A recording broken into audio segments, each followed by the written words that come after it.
আমার কাছে এখানে একটা ভিসা আছে, ভিসার কপি আছে, বিজনেস ভিসা। এটা ওইভাবে ক্লোজ করে দেখানো যাবে না, দেখালে আবার সমস্যা হবে।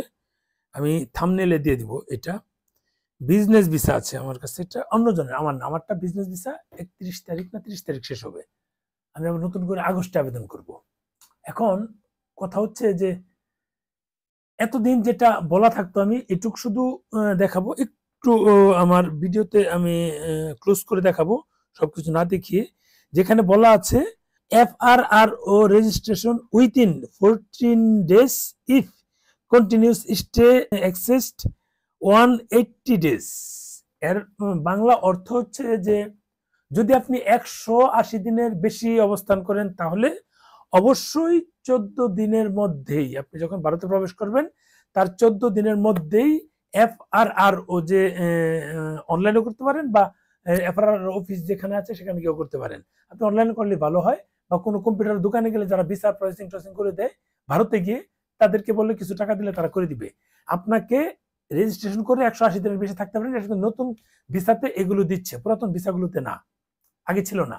আগে যেগুলো লেখা ছিল যে আপনার 90 ডেজের বেশি কোনোভাবেই আপনি, ওটা শুরুতেই লেখা থাকতো, কোনোভাবেই আপনি স্টে করতে পারবেন না। আমি একটু দেখি জিনিসটা। 90 ডেজের বেশি কোনোভাবেই আপনি স্টে করতে পারবেন না, এরকম একটা ভিসা। সেটা প্রথমেই লেখা যে is stay not to exceed 90 days, অর্থাৎ আপনার 90 দিনের বেশি কোনোভাবেই স্টে করা যাবে না। কিন্তু এখন 180 দিনের বেশি স্টে করা যাচ্ছে। কিন্তু আমার প্রশ্ন হচ্ছে অন্য জায়গায়। আপনার ভিসার মেয়াদ যেখানে আছে, আপনার ভিসার মেয়াদ যেখানে আছে মাত্র 180 দিন, এরপর আবার ভিসা পেতে হবে তার 3-4 দিন 5 দিন 7 দিন চলে যায়, তাহলে 180 দিন হয় না। তাহলে 180 দিন ক্রস করবে কি করে?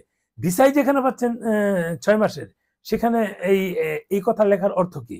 আমার ধারণা যারা 5 বছরের ভিসা পাচ্ছে বা নতুন করে পাবে, বা বিজনেস ভিসা যদি বেশি দিনের দেয়, তাহলে এটা ফর্ম ফিল আপ করে সম্ভবত 180 দিন থাকা যাবে। ক্লিয়ার করেনি তারা, এটা শুধু এটা লিখে দেওয়া যে 180 দিনের বেশি থাকতে হলে এই 14 দিনের মধ্যে আপনাকে FRRO ফর্মটা পূরণ করে ওদের অনলাইনে সাবমিট করতে হবে।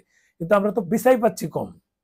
বেশি দিনের ভিসার জন্য 2 বছর 3 বছর 5 বছরের বা 1 বছরের ভিসার জন্য যদি এরকম হয় তাহলে সেটা ডিফারেন্ট ইস্যু। যদি এটা হয় তাহলে ভালো। অনেকেই ব্যবসায়িক কাজে যায়, এই 90 দিনের মধ্যে ফেরত আসতে হয়। এটা যেমন আমার যে ম্যানেজার, ও কিন্তু একটা সময় গিয়ে মানে 88-89 দিন গিয়ে চলে আসতো যখন পাথরের বিজনেস ছিল। এখন নাই যদিও।